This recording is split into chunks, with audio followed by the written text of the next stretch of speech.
నేను ఇక్కడే రావుపాడి గ్రామంలో 5వ క్లాస్ చదువుకుని మానేశాను. నేను ఎంతండి 5వ క్లాస్ చదివిన వాడికి ఏం అర్థం అవుతాయండి? ఏమీ తెలియదు. కానీ బైబిల్లో చెప్పబడిన మాట ఏంటంటే వెర్రి వారిని ఎన్నుకొని జ్ఞానుల ముందు నిలబెడతాడంట. ఈ మర్మం గొప్పదండి. దేవుని స్తోత్రం. ఏ మర్మం గొప్పదంటే వాక్య మర్మం గొప్పది.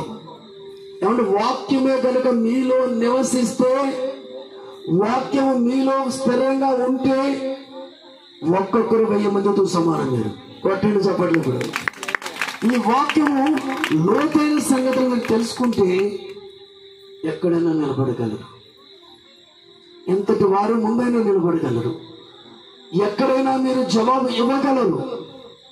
జ్ఞానం నేర్పిస్తుందండి వాక్యము. అందుకే ఈ మర్మము గొప్పది. ఈ మర్మాన్ని తెలియపరచడానికి దేవుడి లోకానికి వచ్చాడు. దేవుని స్తోత్రం. ఒక ఆయన ప్రసంగం చేశాడండి బాబా. ఆ ప్రసంగం చేస్తా ఉంటే నేను విన్నానండి. చెప్పమంటారా? ఏం రెస్పాన్స్ లేరు? మీరు మాట్లాడితే నాకు కొంచెం ఓతంగా ఉంటుంది. చెప్పమంటారా వద్దంటారా? యేసుక్రీస్తు ఎందుకు వచ్చాడు? యేసుక్రీస్తు ఓ ప్రజలారా ఎందుకు వచ్చాడు తెలుసా? అప్పులు తీర్చడానికి వచ్చాడు అన్నాడు. ఎందుకు వచ్చాడంట? ఏంటంట? అప్పులు తీర్చడం అర్థం ఏంటంటే, నేను పక్కన నవ్వాలా? ఆయనకి జ్ఞానం ఈ ప్రభు నేను ప్రార్థించాలి. ఏం చేయాలి?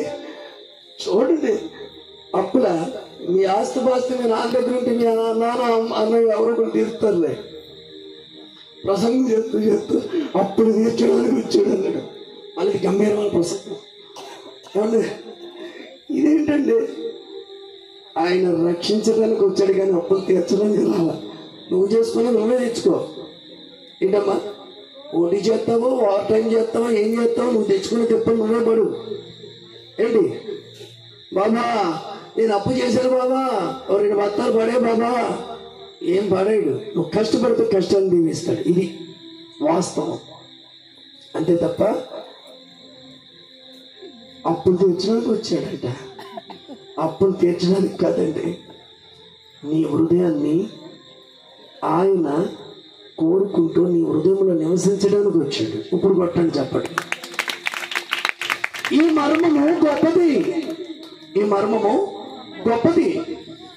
చాలా వాక్యాలు చదివేశాం మనం, కానీ ఈ వాక్యం దగ్గర ఎందుకో నా మనసు పట్టుకుంది. నాకు ఈ వాక్యము మర్మం గొప్పది. ఆయన శరీరధారుడుగా ప్రత్యక్షుడు. ఆయన చదవన్న మాట ఒకసారి. ఆయన సశరీరుడుగా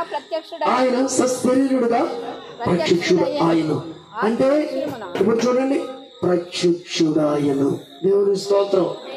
అంటే ఆయన స్త్రీ సంతానము అనబడిన మరియ గర్భములోకి పరిశుద్ధాత్మ ద్వారా రావాలి.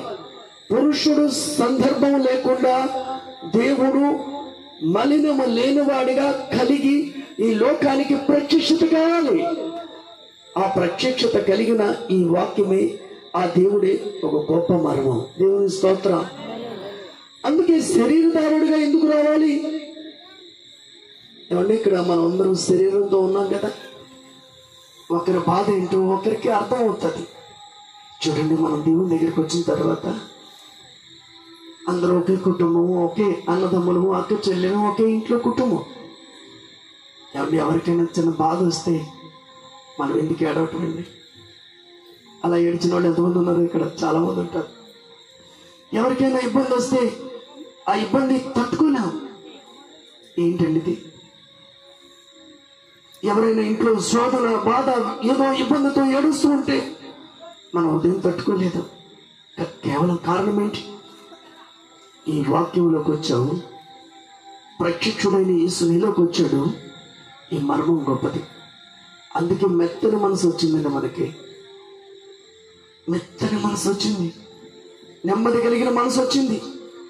లేకపోతే మన హృదయాల్ని, కఠినమైన హృదయాలు మనకి తెలుసా? కఠినమైన హృదయాలు. ఎవరు ఎలా పోయినా పర్వాలేదులే అనుకున్న ఒకప్పుడు నేను కూడా, నాకేంటి నా పని ఏంటో నేనే, నా వ్యాపారం ఏంటో నేనే, నేనుగా ముందుకు నడిస్తే చాలు అని వెళ్ళిపోయిన రోజులు ఎన్నో ఉన్నాయండి. కానీ ఈ రోజుని మీ అందరి కోసం ప్రతిరోజు, ప్రతిసారి, ప్రతి క్షణం కూడా ప్రార్థన జరుగుతుందంటే కారణం ఏంటో తెలుసా? ఈ ప్రత్యక్షుడైన యేసు మనసు మనలోకి వచ్చింది, మీలోకి వచ్చింది. అలా రావడమే ఇదే నిజమైన క్రిస్మస్. కొట్టండి చప్పట్లేదు. అర్థమవుతుందా? ప్రత్యక్షత.